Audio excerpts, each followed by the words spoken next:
লঙ্কা আর tomato দিয়ে বোয়াল মাছের ঝোল। বোয়াল মাছ এখানে কড়াইতে সরষের তেল দিয়ে দিয়েছি। এখন বোয়াল মাছটা ভেজে নেব।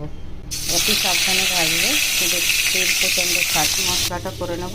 মশলার মধ্যে টমেটো, কাঁচা পাকা লঙ্কা, বাস এটাই পেস্ট করে নেব। মাছটাকে উল্টে পাল্টে ভেজে নিয়েছি। এখানে তেল গরম বসিয়ে দিয়েছি, আর এতে ফোড়ন দেবো গরম মশলা।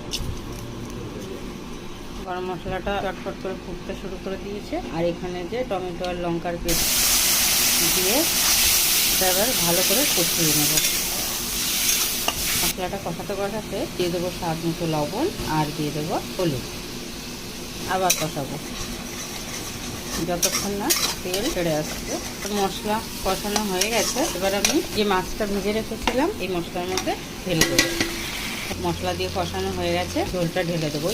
যে মিক্সির মধ্যে মশলাটা করে নিয়েছিলাম, বেশি ঝোল দেবো না, একটুখানি মাখা মাখা হবে। বোয়াল মাছ তো বেশি ঝোল হলে ভালো লাগে না খেতে। তাহলে বা ঝোলটা ফুটে নি।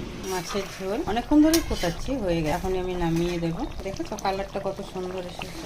যদি আমার ভিডিওটা ভালো লাগে, লাইক কমেন্ট শেয়ার সাবস্ক্রাইব করে দিও। আমার পাশে থেকো। টাটা।